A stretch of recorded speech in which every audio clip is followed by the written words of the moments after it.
Finally officially confirmed Jananayagan release date. அதாவது ஜனநாயகன் திரைப்படத்தோட release தேதி இப்போ உறுதியாகிவிட்டது.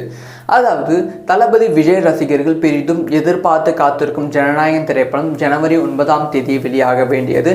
ஆனால் பல பொலிட்டிக்கல் ரீசன், அதுக்கப்புறமா படத்தின் மீது சென்சார் பிரச்சனை, அந்த பிரச்சனை இந்த பிரச்சனை, படத்தின் மீது படம் ரிலீஸ் ஆகாமல் தள்ளி போய்கொண்டே இருந்தது. ஓகே, ஃபைனலாக பட தயாரிப்பு நிறுவனம் அந்த ஒரு கேஸை வித்ட்ரா பண்ணிவிட்டு மீண்டும் படத்தில் இருக்க 20 நிமிஷம் காட்சை கட் பண்ணிவிட்டு சென்சாருக்கு அனுப்பியிருக்காங்க. இப்போ என்ன அப்டேட் கிடைச்சிருக்கு அப்படின்னு பார்த்தீங்கன்னா, சென்சார் குழு இது வரைக்கும் ஜனநாயகன் திரைப்படத்தை பார்க்கவில்லை அப்படிங்கிற விஷயம் அஃபிஷியலாக கன்ஃபார்ம் ஆகியிருக்கு.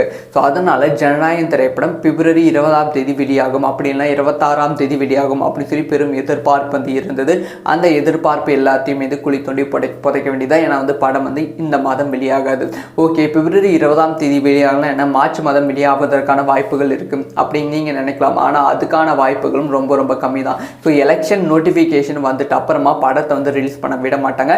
அதனால் மார்ச் மாதம் ரிலீஸ் ஆகுது கடினம் தான். இதை நான் சும்மா ரேண்டமாக சொல்ல, அஃபிஷியலாக கன்னட டிஸ்ட்ரிபியூட்டரே அஃபிஷியலாக சொல்லிட்டாங்க.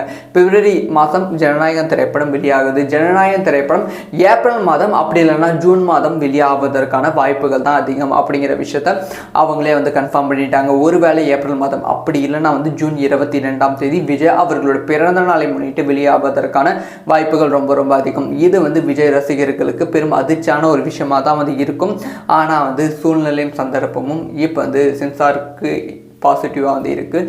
விஜய் அவர்களுக்கு எகென்ஸ்டாக இருக்குது. என்ன நடக்க போகிறது வெயிட் பண்ணி தான் பார்க்கணும். ஸோ இந்த ஒரு விஷயத்தை பற்றி உங்களோட ஒப்பீனியனை கமெண்ட்டில் லீவ் பண்ணுங்கள். இந்த மாதிரி எல்லா விஷயம் தக்குன்னு தெரிஞ்சுக்கணும். சப்ஸ்கிரைப் பண்ணி சப்போர்ட் பண்ணுங்கள். வீடியோ பிடிச்சிருந்தால் லைக் பண்ணுங்கள்.